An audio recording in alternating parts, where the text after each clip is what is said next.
意识决定存在。Conscious ne déterminer existence. Jiefeng. Translated by Qin Yu, edited by Peter. Whether existence determines consciousness, or consciousness determines existence is a type of watershed between materialism and idealism. Human beings have not yet had a correct understanding of this issue until now. Jumping to a conclusion rashly will definitely cause confusion in people's minds. If we divide the population into 5 categories: ignorant people, ladies, mortals, sages, and saints, immortals, and then according to the attitudes of people of each level towards the material world, we can clearly understand the reason why some people believe that existence determines consciousness, while others are convinced that consciousness determines existence. 1. Ignorant people live by instinct. Although they belong to the family of human beings, they are not much different from animals. They don't know what creation and thinking are. As long as things are necessary for their survival, they will just grab them. If they are put on a deserted island, they will only die. So, for ignorant people, existence determines everything. Without existence, there is nothing. 2. Ladies are people who live by their desires. The central content of their lives is money, status, power, reputation, and beauty. They live for these desires all their lives. Once they don't get the above, they will suffer terribly. For ladies, existence determines their consciousness, and their daily activities have a clear purpose and goal, which is how to obtain existence. Without the seduction of factors such as money, laities cannot live a single day. 3. Mortals live by affection. The core content of their lives is family affection, relatives and friends, colleagues and classmates, group and clan, country and nation. With these, they can live a flavorful life. Without these, they will feel alone, bored, empty, and lonely. Therefore, for mortals, it is still existence that determines consciousness, and without existence, their consciousness will collapse.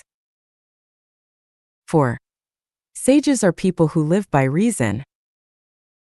They are people who often ask why, people who want to understand the essence behind superficial phenomena, existence. Existence is the basis of sages' consciousness. Without this basis, they cannot think deeply. People such as scientists in various fields, philosophers, and thinkers all belong to the category of sages. Although existence is the basis of the consciousness of sages, they also pay more attention to the reaction of consciousness to existence.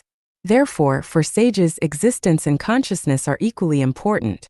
Because they devote more time and energy to the field of consciousness than on the basis of existence, sages tend to become the best among human beings. 5. Saints, immortals, are people who rely on spirituality. What is perceived through sight, hearing, smell, taste, and touch is not important to them. What is important is what is realized through their spiritual sense. Spiritual perception is purely an activity of consciousness, so for immortals, it is consciousness that determines existence. To sum it up, for ignorant people, laities, and mortals, existence determines consciousness. If you tell them consciousness determines existence, it is like casting pearls before swine. They might even give you a back kick. For sages, existence is equivalent to consciousness. There is no question of who decides what. For immortals, consciousness determines existence. If we tell immortals that existence determines consciousness, they can only think that we are ignorant. Then, does existence determine consciousness, or does consciousness determine existence? First, let's take a look at all the things created by human beings. Like cars, how did cars appear on Earth? There are no cars on the Earth, so how could cars appear out of thin air? What? It turns out that people first imagined it in their consciousness, and then created it according to the imagination in their consciousness. How did the first house appear on the Earth? What? It is also people who first imagined a house structure, and then recreated it according to the imagined structure. How did fashion become popular? What? It turns out that fashion designers first realized it in their brains, and then made it to guide the trend.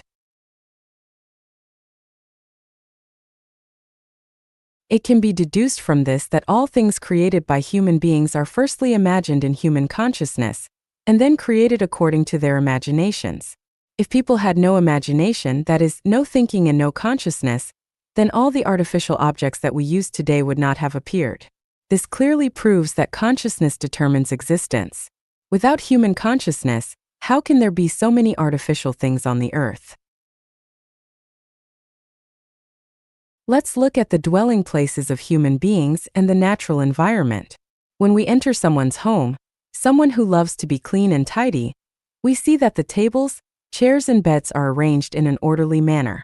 Whether it is the pictures on the wall or the flowers cultivated on the windowsill, they all give people the feeling of being natural, harmonious, beautiful, and suitable.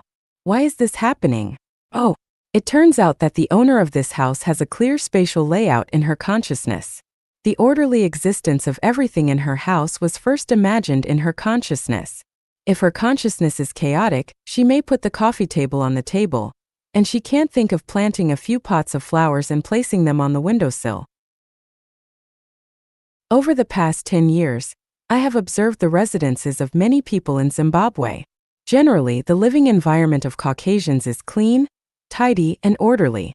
Their lawns are always neatly mowed, their flowers are always beautiful, and plants are always verdant and green.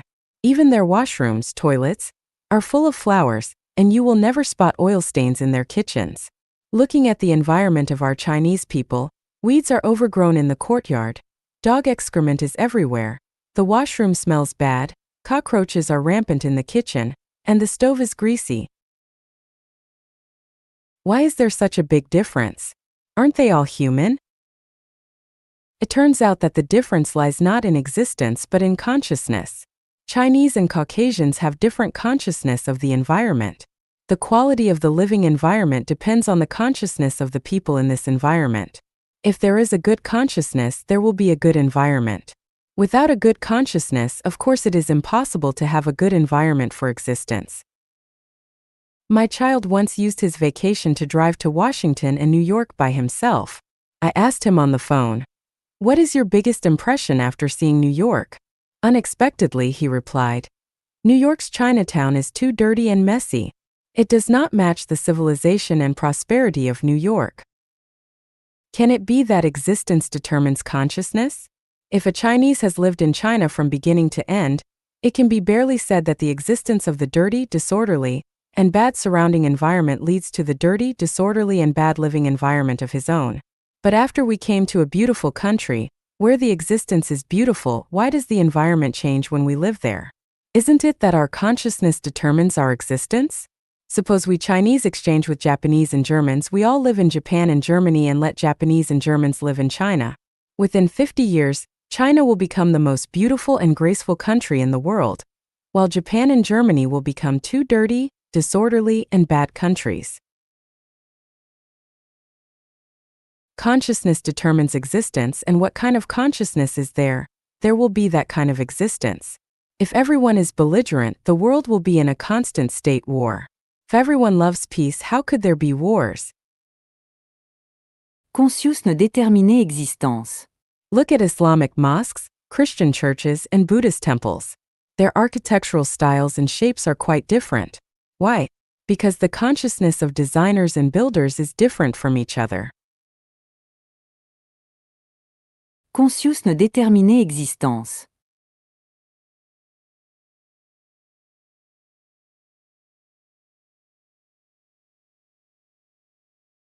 When comparing the urban layouts of Harare, the capital of Zimbabwe, and Beijing, the capital of China, Harare's commercial, industrial, and residential areas are clearly separated, with a distance of at least 1 kilometer from each other, while Beijing's commercial, residential, and industrial areas are almost intertwined. The reason for the formation of this pattern of existence is that the British and the Chinese have different consciousness of people, and it is the different consciousness that determines the different urban layouts. Conscious ne déterminait existence. When comparing the wearing and the style of dress of women during the Chinese Cultural Revolution and the wearing and style of dress of people at this present stage, from the perspective of time and space, they are definitely two different worlds. During the Cultural Revolution, women did not bother to perm. dye their hair, draw their eyebrows, and put on lipstick. Even their clothes were mostly yellow, gray, and blue. Skirts and high-heeled shoes were absolutely not allowed. About their breasts, they would find ways to press them tightly to their chest. If you budged a little, people would look at you differently, and you would be regarded as a hot, foxy spirit descending on the world, a symbol of restlessness and flirting. Look at today's women one by one. They are more enchanting and beautiful, with all kinds of postures, styles, curvaceous beauty, sexual beauty, and temperamental beauty that is fully displayed, living out their individuality, freedom, and elegance, as if all the fairies in heaven have descended to the world. The reason why different eras have different ways of dressing is that people in different eras have different consciousness, and it is the consciousness of different eras that determines the existence of those different eras. Conscious ne déterminer existence. Why is the population of the United States growing more slowly than that of China and India? Why do couples with higher IQs who are richer and with higher education levels have fewer children, while poorer, less educated couples have more children?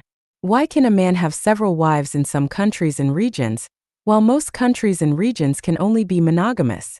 Why could a couple in our previous generation have many children, but we can only have one child at this stage of China? Aren't all these differences determined by our human consciousness? Conscious ne déterminer existence. Why are most of the Nobel Prize winners Americans? Why is there not a single Nobel Prize winner from mainland China? Are Americans so smart and Chinese so stupid? The main reason is that Americans and Chinese have different consciousness. If you want to eat hamburgers, you will definitely not make noodles. If you want to eat chicken, you definitely won't put pork into the pot. The reason is so simple. Do we still doubt that consciousness determines existence? Conscious ne déterminer existence. Why do the political systems of various countries in the world differ from each other? Why does the President of the United States only serve 2 terms at most, while the presidents of some countries can serve many terms? Isn't it their existence determined by the national consciousness of various countries? How was the earth born? How did the plants and animals on earth appear?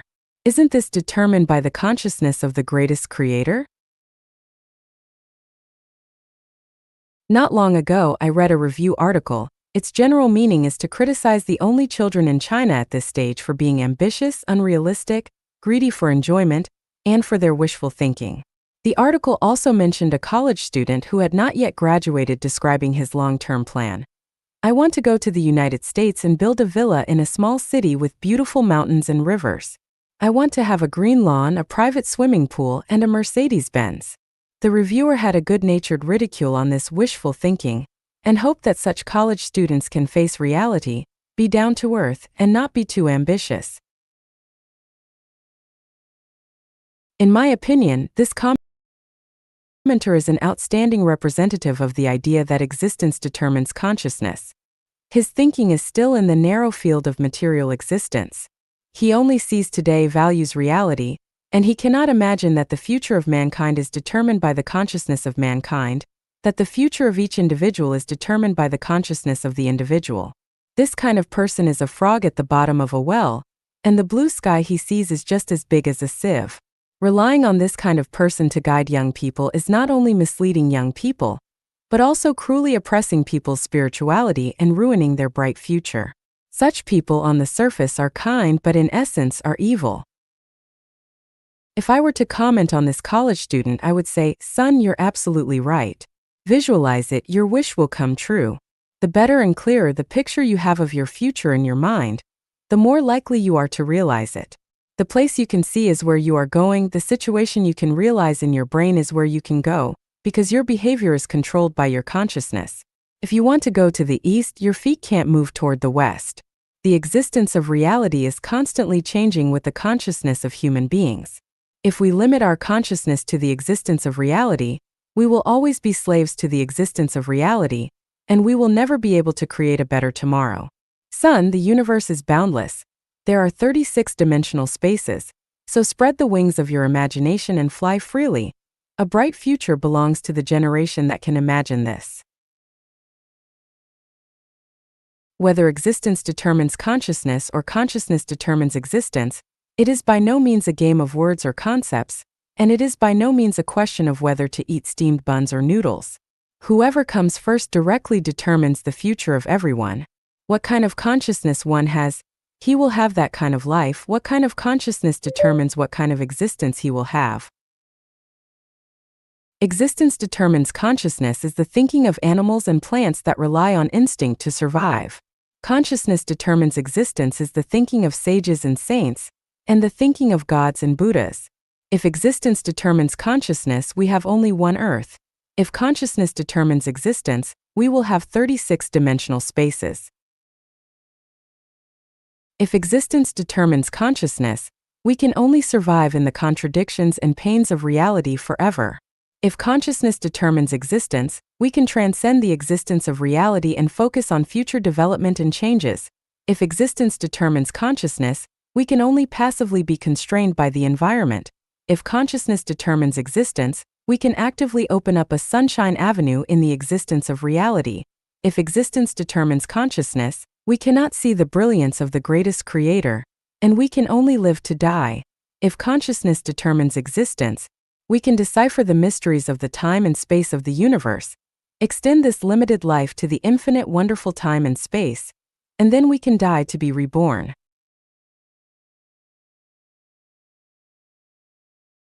Existence determines consciousness is conventional thinking, consciousness determines existence is unconventional thinking, and a bright future belongs to people with unconventional thinking.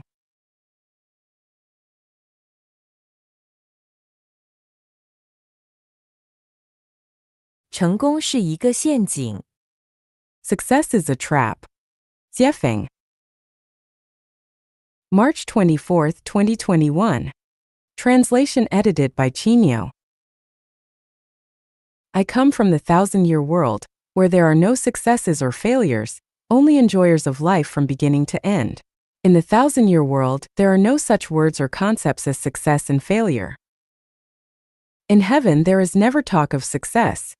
Everything unfolds and retracts naturally.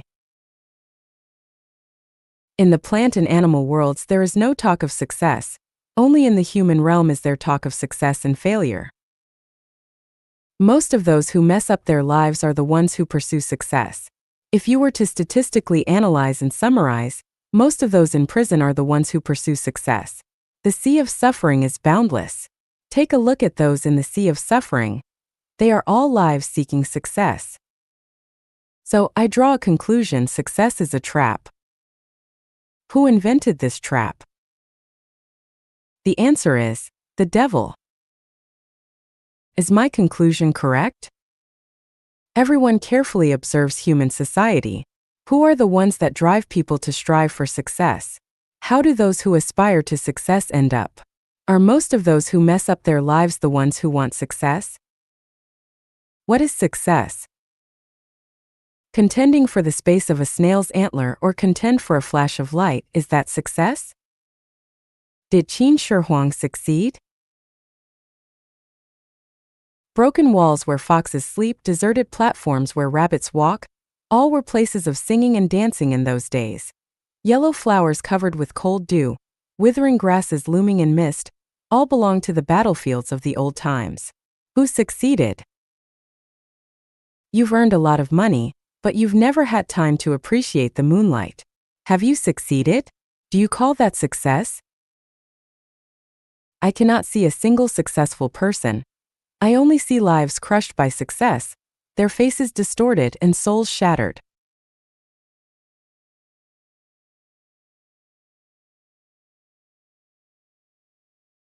花心之心最真心。 An amorous heart is the truest heart. Xiefeng, March 11, 2019, translated by Qin Yu and edited by Kair. People are amorous, so amorosity is the true color of the human heart. Forms give birth to souls and souls give birth to all phenomena. For either a beautiful woman facing 10,000 handsome men or a handsome man facing 10,000 beautiful women, 10,000 infatuations will blossom. The world praises the love of loyalty and concentration, but in fact, this is not in line with reality. It goes against people's hearts. The human world has created monogamy where one man and one woman are expected to love each other throughout their lifetimes, but this does not match the human heart. From the perspective of human nature, a man will never love only one woman throughout his life, and a woman will never want to eat from only one apple tree throughout her whole life. The reason why today's world is filled with worry, pain, anxiety, and sorrow is that people have not returned to their Tathagata nature. Amorosity is the Tathagata nature. The true color is the Tathagata nature. People hide behind masks, so how can they not worry and hurt each other? Not only do people wear their own masks, but they also maintain and praise them and threaten and induce others to wear them, kidnap the Tathagata nature with morals and ethics, and create religious doctrines to restrict people from showing their true colors. This is all really terrible. Where there are chronic sicknesses, there are no dutiful children at bedsides. This is reality, but why have people praised and maintained filial piety for thousands of years? Why have they not faced reality? Most children and grandchildren are unreliable, very few are reliable. All men long for immortality, yet having sons will not achieve this. Although fond parents are legion, who ever saw a really filial son? If children and grandchildren are unreliable, then how can husbands and wives be reliable? All men long to be immortal yet dote on the wives they wed who swear to love them forevermore, but remarry as soon as they are gone. If they leave after you die, this can be considered their loyalty, and you must have burned some incense in your previous life. Most wives leave before their husbands die. Even if you have not gone, they long in their hearts for your death. If they do not long for your death, then they must still need something from you. Marriages and families have always been a devil's program, a curse, and this curse has kidnapped people for thousands of years. Here is a simple way to identify whether a program is angelic or satanic. It is the input and feedback method. If we reap melons from melon seeds or beans from bean seeds, then we are given the feedback on what we have entered into the program, and this program is angelic. On the contrary, if we reap beans from melon seeds or melons from bean seeds, then this program is satanic. What we enter and the feedback we receive are not the same or even opposites. In the satanic program, if you input love, you will get hate. If you input true feelings, you will get false love. If you input hope, you will get disappointment or even despair. Too much falseness fills the world. If falseness is taken as truth, then truth is said to be lies. When nothing is taken as being, then being itself is turned into nothing. Since our grandparents' grandparents, we have reversed the truth from the false. So the children, grandchildren, and great-grandchildren regard false as true and true as false. The real is pressed under the 5 elements mountain, and the fake is rampant in all directions, so people have to suffer hardships, disasters, and pain, and they are hard-pressed to be enlightened to go to heaven. The human heart was originally amorous. The so-called, "I will love only you for my entire life," is a lie and a scam which exists for short times under certain circumstances, but when those circumstances change slightly, the fox's tail will be exposed. The man who says that when he is poor and helpless is telling the truth, but if says the same thing after his social and economic status improved dramatically, then he is lying and deceiving. The same is true for women. It is impossible to love only you for my entire life, because human hearts are amorous. If a bright and eye-catching flower blooms only for Zhang San, but it wilts immediately when seeing Li Si, Wang Wu, and Zhao Lu, then I want to ask you if it is still a flower? No, it is not, but rather a monster's spirit. Are people still human if they smile when they see a certain other person but immediately cross their eyebrows when they see other people? No, they are not humans but evildoers. What men are indifferent to beautiful women? What women are unimpressed by handsome men? If there are such people, then they are not really people but wood or stone, sculptural robots. Since this world has always been perplexed and deceived by falsities, we cannot know what the truth is. We have already mixed the false with the genuine, so we cannot know that amorous hearts are the truest ones. That is to say that anyone who truly loves you must also love the world, because anyone who does not love the world will never love any individual. To narrow the scope, women who love many men and men who love many women will give birth to true love because their hearts are true and the love of which they speak is true. There are absolutely no marriages or families in heaven. How do we arrange our lives without them? I can tell you that I have found a way to live a better life than married and in a family. Not only have I found it, but I have also opened it up. We are all expected to live paradisical lives on earth, and not only that, but also have a chance to go to the real paradise. I have designed a game of being a groom every day and a bride every night for everyone. The game will be launched soon. If you participate in it, then you will definitely find that amorous hearts are the truest hearts.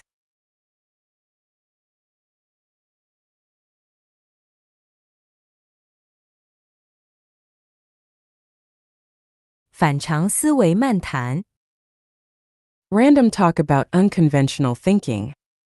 Zoomfing. Translated by Qin Yu, edited by Peter. Where do people come from and where do they go to? What is the essence of life? What is the purpose of living? What is the goal of life? What is the value and the meaning of life? Is life accidental? Is death inevitable? Is there a causal relationship between life and death? Do all the phenomena in nature happen accidentally, or are they predestined? Why did Einstein doubt quantum mechanics? Does the uncertainty principle of quantum mechanics indicate that the universe is disordered? How was the universe born? Is there a greatest creator in the universe? Are there gods, Buddhas, angels, and demons? How was life born? Was it created by the greatest creator? Or did it evolve from organisms over thousands of billions of years? It is stated in the Bible that all animals on the earth are intended for humans, and humans can eat their meat, and the Buddhist Shurangama Sutra clearly tells us that we must not kill animals or eat their meat. What exactly is going on? Were Adam and Eve the ancestors of all mankind? Were they also the ancestors of American Indians, Asian yellow races, African blacks, and European whites? What is destiny?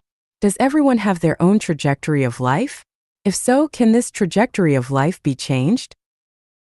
What exactly did Lao Tzu mean by Tao in the Tao Te Ching? Can one become immortal by attaining Tao? For thousands of years, sages of all ethnic groups have been exploring the mysteries of the universe and the true meaning of life, but the answer is still far from us. In the last 100 years, due to the development of industrialization, especially the rapid advancement of transportation and the information technology, people's vision has become limited in the field of science, and the light of science has enveloped people's consciousness and thinking, prompting people to gallop freely in the physical realm of common sense, but they cannot enter the higher-level physical realm. Although New Era thinking appeared in the 50s and 60s of last century, it was only a faint glimmer of rational thinking, which could not be understood and accepted by the public.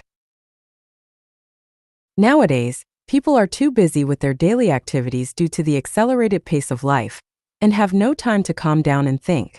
Although universities around the world produce millions of college students and graduate students every year, they are basically biological robots. Their thinking is running according to scientific procedures, and few people can break through this existing way of thinking. In comparison, people today have more knowledge and materials than in the past, and they use more advanced methods to create things that humans need. They eat, wear, use, and play more and better and are richer than in the past. People are supposed to be more leisurely, freer, and more relaxed, but the reality is that instead of feeling more relaxed and freer, people feel more exhausted and stressed. We can't help asking, is there something wrong with the way that humans have been thinking for thousands of years? Or do humans need unconventional thinking? "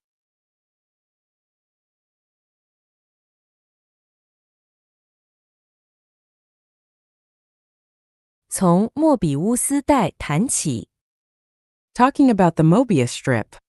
Jiefeng. Translated by Qin Yu, edited by Peter. A piece of paper has two sides. If an ant is placed on the front of the paper and is not allowed to turn over the edge of the paper or bite through the paper, how can it easily and unconsciously climb from the front of the paper to the back of the paper and reach any point on the paper? From the perspective of conventional thinking, this is absolutely impossible, but someone has solved this problem. He is the German mathematician August Ferdinand Mobius. Mr. Mobius' solution is: twist one end of the paper 180 degrees and stick it to the other. At this point, the ant can freely climb from the front to the back and from the back to the front. This is the Mobius strip. The Mobius strip is the result of unconventional thinking. What seems impossible with conventional thinking is easy with unconventional thinking. So, what is unconventional thinking? Unconventional thinking is a paradox of conventional thinking, a reverse thinking that goes against the usual way of thinking. For example, the Empress Wu Zetian ordered flowers to bloom, which was described in Flowers in the Mirror. Conventionally speaking, only winter plums will blossom on cold days, and the rest of the flowers should be sparse on dead branches, and they should be withered. But Wu Zetian went beyond the norm and ordered all flowers must blossom overnight. Don't wait for the morning wind to push you. As a result, except for peonies, all the flowers grew overnight. At dawn, the fragrant flowers were in glorious bloom, and the Chuanfang Garden and Shangling Garden were verdant and pleasing, full of beautiful spring scenery. What is normal to one nation is contrary to common sense and unnatural to another nation. For example, the order in which British, Americans, and Chinese write addresses is a kind of unconventional thinking, such as British and American 38, Cosbill Street, Columbia District, New York City, United States. China, United States, New York City, Columbia District, Cosbill Street, number 38. For another example, when people die, their loved ones will cry to express their sorrow and sadness, but some nations use laughter to express sorrow. At funerals, some ethnic groups consider it respectful to wear white clothes, while others consider it respectful to wear black clothes. The secular view holds that one is born to pursue enjoyment, while most religions, especially Buddhism, believe that one is born to suffer. Traditional science believes that space and time are absolute. Space is like a box, matter is a particle in this box, and time passes evenly. Modern science believes that space-time depends on the distribution of matter itself, and space-time is curved. Common sense believes that chicken feathers can fly in the sky, but iron blocks cannot fly in the sky. But today's reality shows that iron blocks weighing tens of tons can also fly in the sky. It was previously thought that any number could be represented by the ratio of two integers, but later it was discovered that some numbers, such as irrational numbers, could not be represented by the ratio of two integers. After the establishment of the theory of real numbers, the discovery of ethereal imaginary numbers was confusing. What is considered impossible in conventional thinking is easily solved by unconventional thinking. Topology is a kind of unconventional thinking. It can change the position of space and make the inside and outside of a confined space communicate, making it impossible to distinguish inside from outside. Just like the Mobius strip, it is impossible to tell which is the front side, which is the reverse side. How can a person enter a sealed room, and how can one then get out of it? With conventional thinking, it is absolutely impossible, but if you think unconventionally, this matter is easy, it is just a different understanding of space.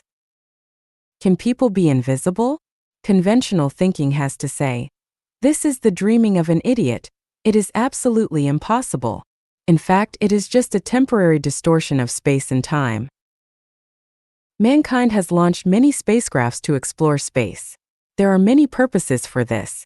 Regardless of whether they admit it or not, one of the subconscious purposes is to find out whether there are stars outside the Earth for humans to live on. One side effect of this space exploration is the realization that the Earth's immediate neighbors are not suitable for human habitation, and the farther planets are a few light years or tens of light years away, which humans cannot reach within their limited lifespans. Humanity has only one Earth. This is the pessimistic conclusion obtained by the current exploration of space. Impossible. Impossible. Absolutely impossible. This is the conclusion obtained by conventional thinking. Einstein realized that the speed of light is the limit speed of the movement of matter, but he did not realize that the speed of non-material movement is the negative cosmic speed, and people can instantly reach a planet tens of light years away. Quantum mechanics believes that only one speed and position of a particle can be obtained, and accurate data of both cannot be measured at the same time. This uncertain principle has actually entered conventional thinking. The movement of a particle is disturbed by an infinite number of forces, so it cannot have a constant speed. In addition, the movement path of a particle is affected by other forces, so it cannot have a fixed line, which is why its speed and location cannot be measured at the same time. However, if we have a way to consider all the forces received by the particles and the magnitude and mode of action, then it is not difficult to measure the speed and position of the particles at the same time. Everything in the universe runs in an orderly manner, and particles are no exception. The current problem is that human intelligence has not yet reached the level of understanding all the forces in the universe. Quantum mechanics has entered the frontier zone, but this does not mean that the frontier zone is the marginal area of science, and we can also develop this in depth. Quantum mechanics can only end in the uncertainty principle. The development of science is endless, but the more knowledge humans carry, the slower they will move forward. 100 years ago, if people were able to master all the knowledge mankind accumulated by the age of 20, it is not possible now. Who would dare to say that he has encompassed all the knowledge accumulated by mankind by the age of 30? I am afraid that some people might have become exhausted and powerless before they reach the forefront of science. By extending quantum mechanics to humans, we find that humans are just particles. The gains and losses, misfortunes and blessings, illnesses and lifespans of human beings in the world happen to be within the uncertainty principle. We cannot accurately measure the length of a person's lifespan and his merits, demerits, gains and losses in one's lifetime. However, all thinking that thinks of impossibilities belongs to conventional thinking. When we know that the universe is orderly and that life has a trajectory, we can analyze the hundreds of millions of factors that affect a person from an inevitable perspective, and we will find several sets of laws that affect life. From these laws, we can accurately measure a person's prosperity, adversity, poverty, lifespan, and fate of his entire life. Newton discovered universal gravitation, which explained a mystery of the universe. While benefiting mankind, at the same time it put a shackle on thinking of mankind. According to universal gravitation, it is impossible for a person to fly freely in the sky without the help of other tools. This has become conventional thinking again. But what people didn't expect is that gravitation is not universal. Gravitation is generated by motion. If the motion is large, the gravitation is large. If the motion is small, the gravitation is small. Where there is no motion, there is no gravitation, and where there is no gravitation, there is no weight. Cannot weightless people fly freely in the sky? Conventional thinking is going to laugh at me again. The earth is in eternal motion, and people are eternally weighty. When the earth stops moving, it is the end of life on the earth. When can people fly freely in the sky?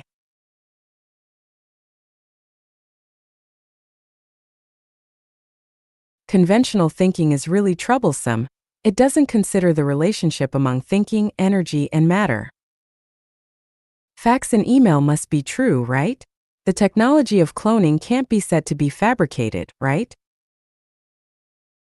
Is the fax or email we receive the same as the original, and is the cloned animal similar to the original one? All material things are just a matter of molecular arrangement, order, and structure. If the genetic structure of a pig is arranged in the order of a human genetic structure, then the pig will speak a human language. Could this be false? Then can't people be faxed? Can't people be cloned?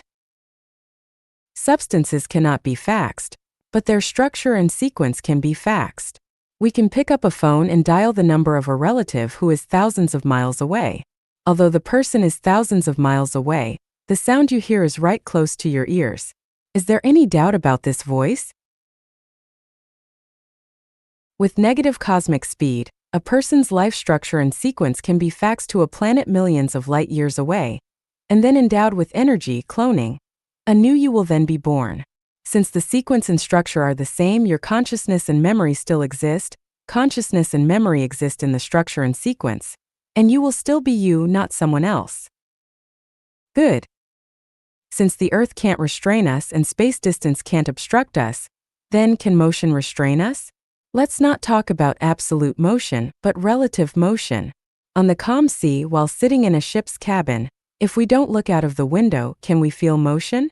There will be no feeling of motion at all. We are living on the Earth that travels 25 million kilometers a day. Can we feel the Earth moving at high speed? No, we cannot. When two objects of the same mass fly in the same direction and at the same speed, there is, relatively speaking, no motion between them, so there is no gravitational force between them, relatively speaking. In this case, for the small objects sandwiched between these two objects, neither motion nor gravitational force is felt. In other words, it loses weight and can now fly freely. Is there such a place in the universe? Yes, there is. Please see the chapter of 36-dimensional spaces. Let's look at the Mobius strip again. When turning a paper with front and back sides into a strip without front and back sides, the key to it is to flip one end of it 180 degrees. This flipping process is the process of unconventional thinking. The flip must be 180 degrees. If it flipped less or more, it will not be the true, it would become a way that is perverse, a perverse theory, and it will bring endless disasters. The unconventional thinking of the Mobius strip is by no means a trick played by magicians. It is a key to understanding the truth.